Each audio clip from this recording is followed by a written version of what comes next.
Hey folks, this is Isaac with Dr. Herringbone, and behind the camera is my partner Jerry. And we're going to do a little demo today on a product that we've come up with called the Tone Traveler. And what the Tone Traveler is it's a device designed to aid your instrument by simulating playing it. We've sold it to about 1,000 acoustic guitar players so far. We've been a company for just over a year now, the two of us.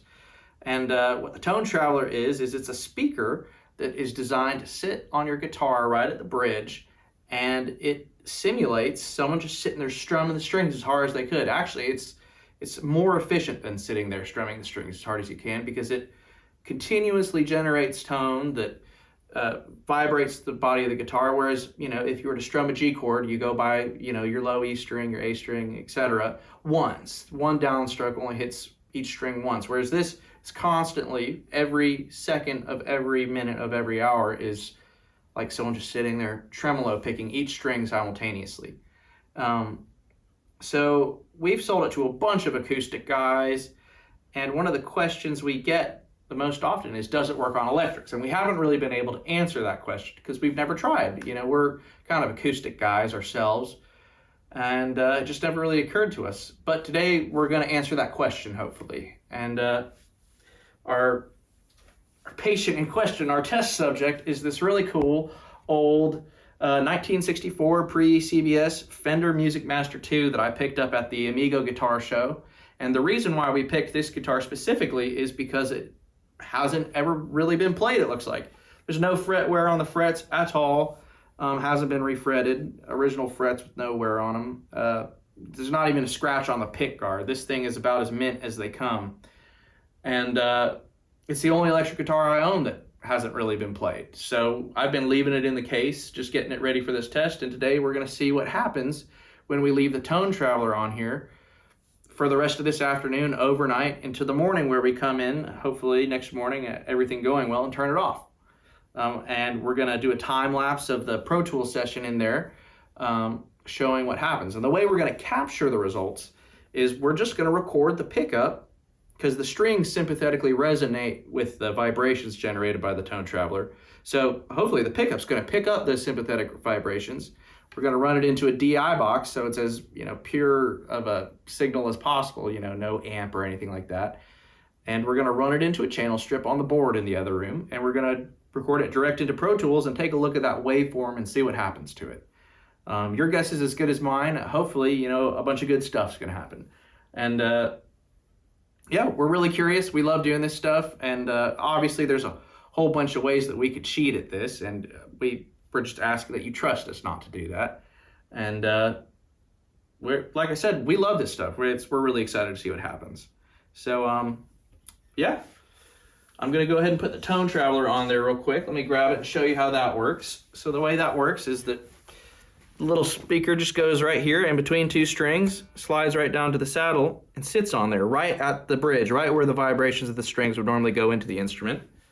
It comes with a tablet, and so you can turn on, you can turn on just your low E string and it'll ring that low E string, or you can turn on all the strings, which is what we're gonna do.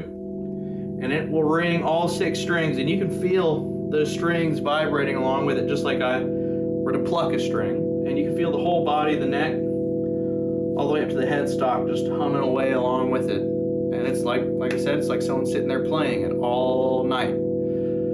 So let's see what happens in the morning. We'll go ahead and shoot that quick capture of the board to show that we haven't messed with any knobs on the board or anything like that. And it'll also show you the Pro Tools screen to hopefully give you an idea of what's happening.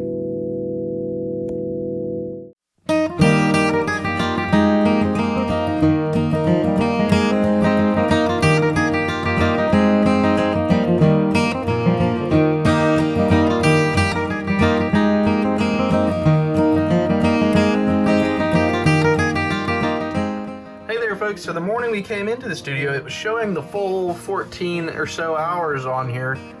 But then ever since we closed that session down because there was someone in the studio in the other room, it's gone to doing this, where it only shows the first 7 hours. It's wild to see how much it increased in the first 7 hours, and then it blocks out the second half or so. I guess it's more around 16 hours than 14 hours.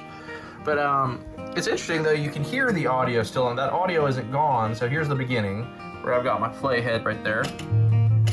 And here's the end. It's wild to see how much louder it got. Oh, I did not mean to do that.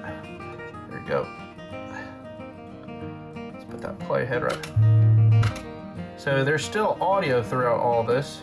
And it's interesting to hear how it changes. So what we're gonna do is we're gonna try to pull it off this Pro Tools 10 rig that we use in the studio and put it on my laptop that's running Pro Tools 12. And when I do that, I'll see if it fixes it. If not, we might just have to look at the first 7 hours. We don't know why Pro Tools isn't rendering that second half of the file, but we'll find out here.